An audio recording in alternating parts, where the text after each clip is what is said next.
For Father's Day this year, Elle and I wanted to do something fun that wasn't just socks or a gift card. So we booked a V8 supercar experience with Adrenaline and brought Peter and Tom along. Honestly, it was the best idea ever. We did 6 laps around the Sandown Raceway, full race gear and proper coaching from real drivers. The boys were living their best Fast and Furious moment. They said multiple times they loved the adrenaline rush, and we had the best time watching them absolutely light up. It's such a good reminder that experiences just like this make the best gifts. Father's Day, birthdays, or even just a why not weekend adventure. So if you're stuck for ideas this Father's Day, take this as your sign to book your next adventure with adrenaline.com.au, and don't forget to use the code PADDOCK10 for 10% off. All right, who wants a new car, guys? Because we have something very special for you. And if you are in the market, you're going to want to stop and listen to this. And you're definitely going to want to stop walking into dealerships blind. And before you sign anything or start applying for finance, you need to talk to the team at Nero Financial. Nero Financial is a full-service finance brokerage with access to over 90 lenders, which means more loan options, better rates, and solutions that are actually tailored to you. Whether it's a brand new car or a used one or a work ute or that four-wheel drive that you've been eyeing off, Nero can match you with finance that fits in your budget and lifestyle. Your dedicated broker will walk you through it all, explain the options, and find the deal that suits you best without that usual back and forth and red tape. There's no obligation to go ahead, no hit to your credit file, and it's completely free to chat. Get the right finance before you get the keys. Call 1300-025-949 or visit nerofinancial.com.au/Paddock43 and talk to Nero first. Hello, lovely Paddock 43 listeners. It's me, Patricia.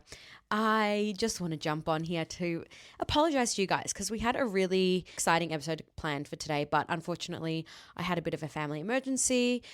So you're not getting that episode, but we thankfully did have a couple of minis banked up that we could use. So this episode is all about 2026 regulations, which is obviously something that is very important and that we need to know about. So our apologies, but if you do want to tune into our TikToks, we're kind of diving into those topics a little bit across there. And thank you for listening. Bye.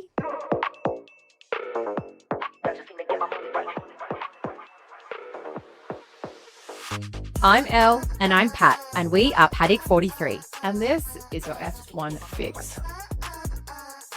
We're back with our mini. Back with another mini. And this time we're chatting about what's actually going to be happening next year. Yeah, I think this is a very important episode because we hear the term getting thrown around a lot, even by ourselves. 2026 regulations and, the 2026 regulations. And I think... they're not happy about the changes next year. Yes. It doesn't matter because of the changes next year. We say that a And lot. it's like this loose term that everyone speaks about. But I think we haven't really...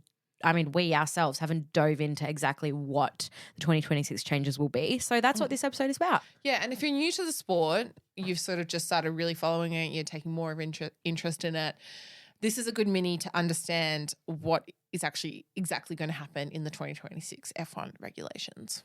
So what are the changes going to come? Yes. So we'll cover what's changing, why the FIA is doing it, who's building engine, what drivers and teams think, and basically what it means when you rock up to Albert Park in 2026. Because it's not just a little tweak as well.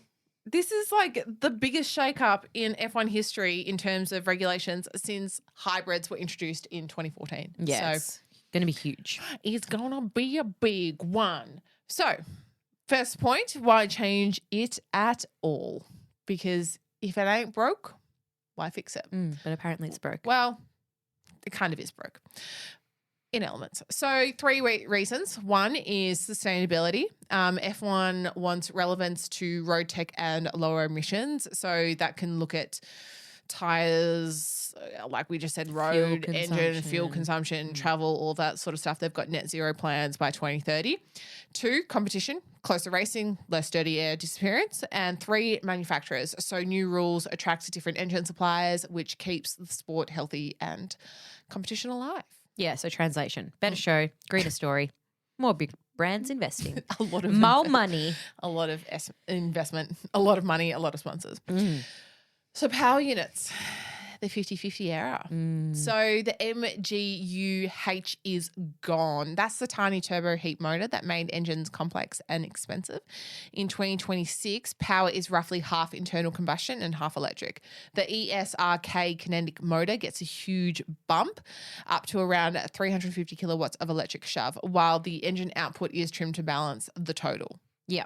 And then fuel goes 100% sustainable, so synthetic / bio feedstocks.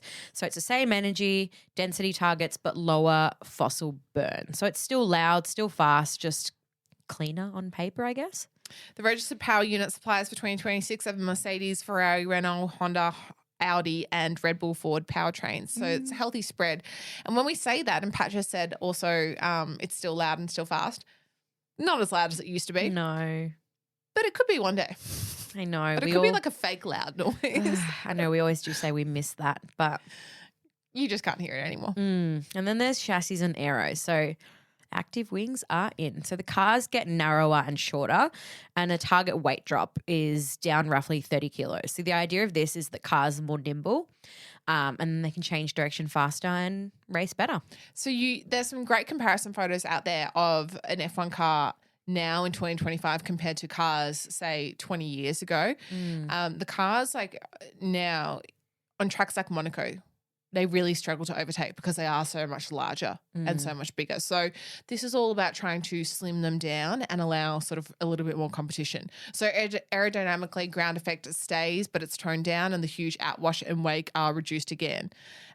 So drivers can switch between a low drag straight line mode and a high downforce cornering mode. Think of it as like a smarter replacement for DRS. And then there's also a manual override for the electric side, so a defined burst of extra deployment to help passing when you're within range. So less open the flap and more battery boost. I hate that term, open the flap. I know, same. I hate it too. It's like saying moist. Yeah. So imagine a cyclist, they're going downhill, Tour de France, they're tucking in really freaking tight. They're going around a corner. Expect that you're pressing the buttons to reshape your wings. And then there's tyre brakes and safety. So tyres remain the 18-inch but are optimised for lighter trimmer car. So for the lighter trimmer car. Safety gets uprated, frontal structures, better side impact resistance, and clearer high voltage status lights on cars that stop trackside. The aim is fewer can't follow complaints, better safety margins, and less tyre overheating when in traffic. And then what are drivers and teams saying? So the paddock is split. Some drivers love the promise of closer racing and a bigger electric kick. Others worry about the energy harvesting, making straights feel too managed, and nobody wants lift and coast marathons. I think it's also a lot of people think that, Max Verstappen, he's not massive about new regulations because he thinks it's removing a lot of the racing. Some of these regulation changes are to increase competition, as we've already touched on, but a lot of the drivers also think, hang on, you're putting too much rules on something already. Like, this is now just getting ridiculous. It's regulated way too much. So teams, they're pragmatic. Everyone's building new concepts anyway. Winners will be the ones who nail the software pretty much. Yeah. Oh. And then, energy deployment, active aero timing, and it's just as important as the hardware. But teams with strong engine software integration, think factory pairings, should be pretty good. And outfits that adapt quickly to active aero strategies will gain quali and race pace windows. So for the fans, in terms of benefiting from the new regulations, expect more tactical overtaking.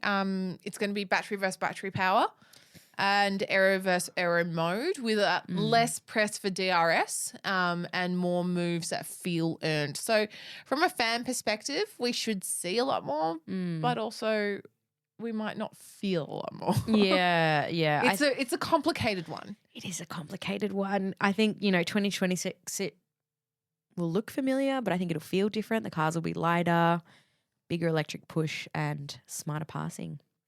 So we'll be at Albert Park watching these new regulations unfold and trying to work out who has nailed their homework the last couple of years since they've known these regulations are coming in. Yeah, how are you feeling about it? I think it's going to be interesting. I understand why they've introduced them from a sustainable point of view, but I also think the rules are increasing when they shouldn't be. But at the same time, I do think the cars should be smaller to encourage more overtaking and interest in different tracks. We look at Monaco and we go, well, everything happens in qualifying these days. So, yeah. What about you? Yeah, I'm in two minds as well. I think it'll be interesting bringing in the new regulations and seeing how each team adjusts to it and whether it does bring some more competition. And likewise with what you said, I think it's good that they're pushing to be more energy efficient, Yeah. or like better environmentally friendly. But at the same time, I do worry that, you know, we do have Formula E. It's a not big Formula E. Like we it's can't not go Formula down that E. track. No, and I just think like this is already kind of pushing it a little bit too far. And I just worry that it's gonna go past what it's supposed to be. Like what Yeah, we don't want it to go too far, and we don't want Yeah. to lose what the love of the sport is. correct. So I don't know. Time will tell. If we like take that expectation out though, and we think of it like who's going to play into the rules the most, Mm, then it goes, okay, that's kind of interesting. Like who can like work out things around it and Mm. you know be sneaky with it. The thing is though, FIA gets involved and go, you can't be sneaky. no, I So- think it'll be interesting as well seeing Red Bull. I just have a feel, you know, they're going to be building their own engines, and from what I've read, it's not looking good. I think that they feel like they've stuffed up, not because they have Honda at the moment. So But this is where also it could be interesting for teams that are at the bottom of the ladder. yeah, it will be. It will be. I do think, I just have this feeling that there's going to be like a Mercedes dominance. I think Mercedes, Going to dominate the electric era. Era. But then, of course, you know, we've got Adrian Newey with Aston Martin. So we'll see. Time will tell. All Time right. will If tell. you love this mini, don't forget to like, subscribe, follow.